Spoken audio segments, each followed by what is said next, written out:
Hi, Paige and Parker. I have a story for you. This one's called Mike Mulligan and His Steam Shovel. The story and the pictures are by Virginia Lee Burton.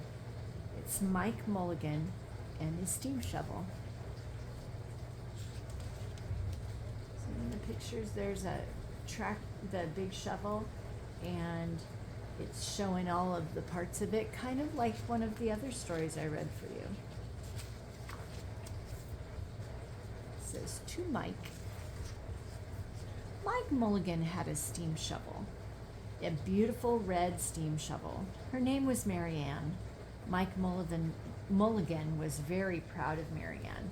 He always said that she could dig as much in a day as 100 men could dig in a week, but he had never been quite sure that this was true. Mike Mulligan and Mary Ann had been digging together for years and years. Mike Mulligan took such good care of Mary Ann, she never grew old. It was Mike Mulligan and Mary Ann and some others who dug the great canals for the big boats to sail through. See the canal that goes through so the boats can go. It was Mike Mulligan and Mary Ann and some others who cut through the high mountains so that trains could go through. It was Mike Mulligan and Mary Ann and some others who lowered the hills and straightened the curves to make long highways for the automobiles.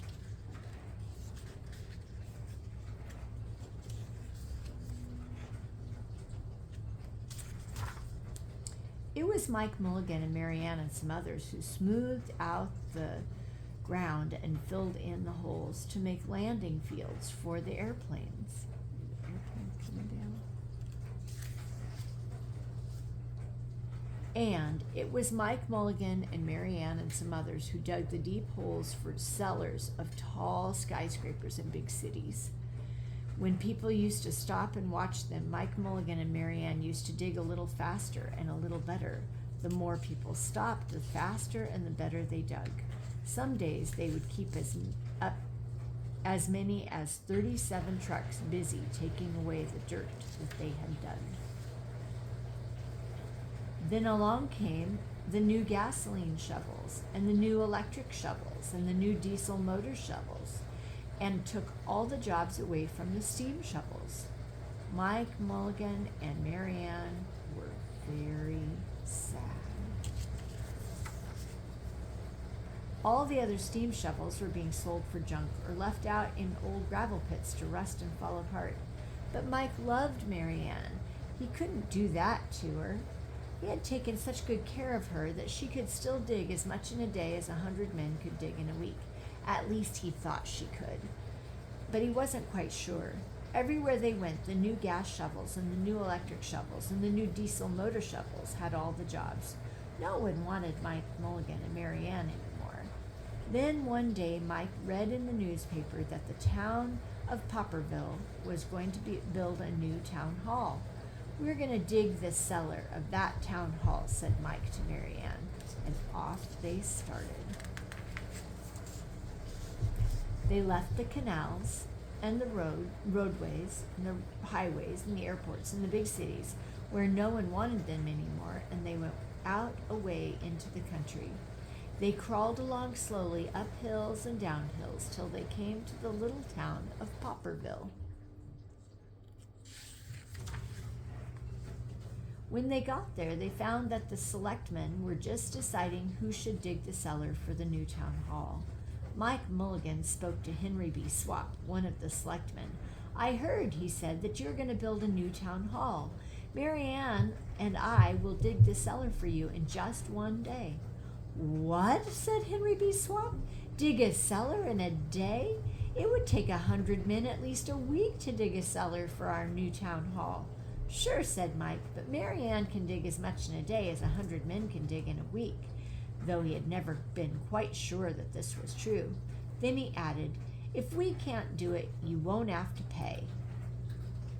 Henry B. Swap thought that this would be an easy way to get part of the cellar dug for nothing, so he smiled in a rather mean way and gave the job of digging the cellar of the new town hall to Mike Mulligan and Mary Ann.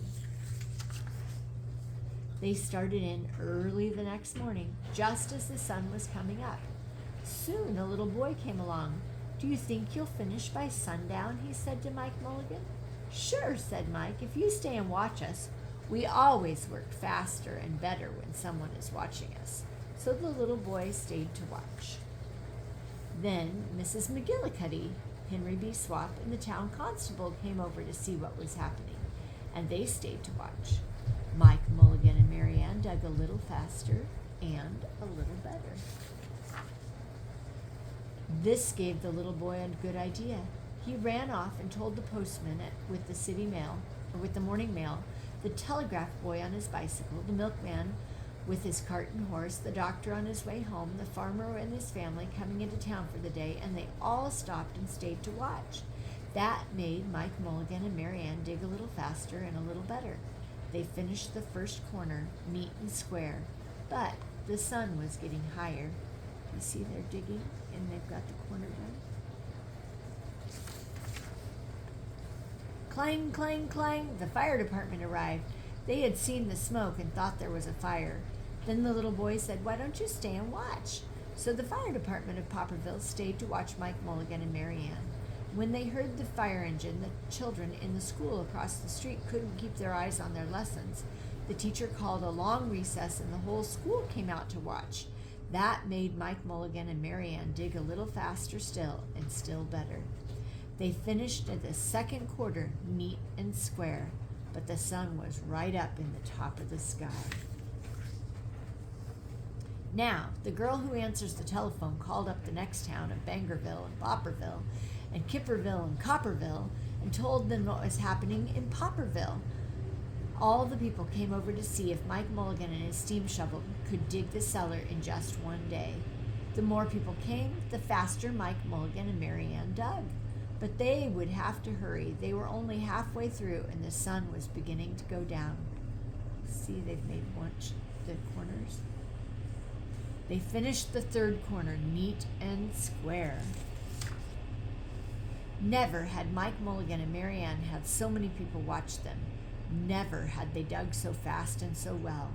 Never had the sun seemed to go down so fast. "Hurry, Mike Mulligan, hurry, hurry," shouted the little boy. "There's not much more time." Dirt was flying everywhere, and the smoke and the steam were so thick that people could hardly see anything. But listen, bang, bang, crash, slam, louder and louder, faster and faster. Look at Mary Ann throwing the dirt.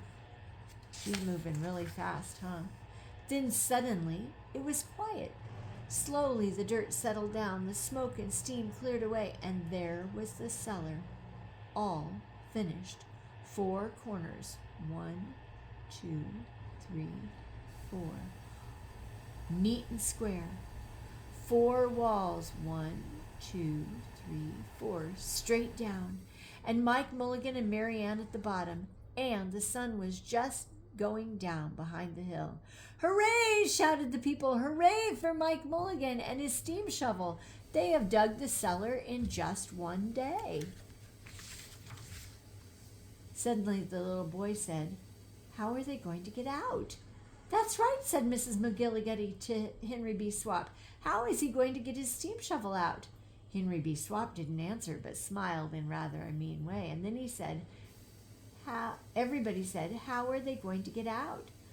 "Hi, Mike Mulligan, how are you going to get your steam shovel out?" Mike Mulligan looked around at the 4 square walls and the 4 square corners, and he said, "We've dug so well and so fast that we've quite forgotten to leave a way out." Nothing like this had ever happened to Mike Mulligan and Mary Ann before, and they didn't quite know what to do. Nothing like this had ever happened in Popperville, but everybody started talking at once. Everybody had different ideas, and everybody thought that his idea was the best, and they talked and they talked and they argued. They fought till they were worn out, and still no one knew how to get Mike Mulligan and Mary Ann out of the cellar they had dug. Then Henry B. Swap said, "The job isn't finished because Mary Ann isn't out of the cellar, so Mike Mulligan won't get paid." He smiled again in a rather mean way. Now the little boy, who had been keeping very quiet, had another good idea. He said, "Why couldn't we leave Mary Ann in the cellar and build the new town hall above her?" Let her be the furnace for the new town hall, and let Mike Mulligan be the janitor.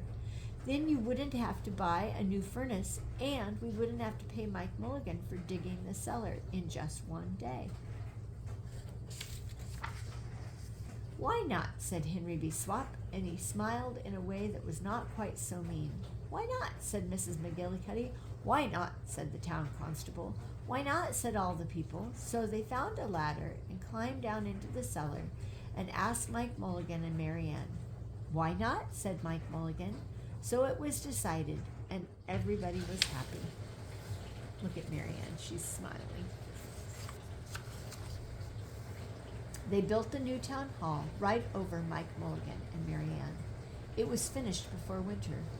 Every day, the little boy goes over to see Mike Mulligan and Mary Ann. Mrs. McGillicuddy takes him hot apple pies. As for Henry B. Swap, he spends most of his time in the cellar of the new town hall listening to the stories that Mike Mulligan has to tell and smiling in a way that isn't mean at all. Mike Mulligan and his steam shovel. I love you.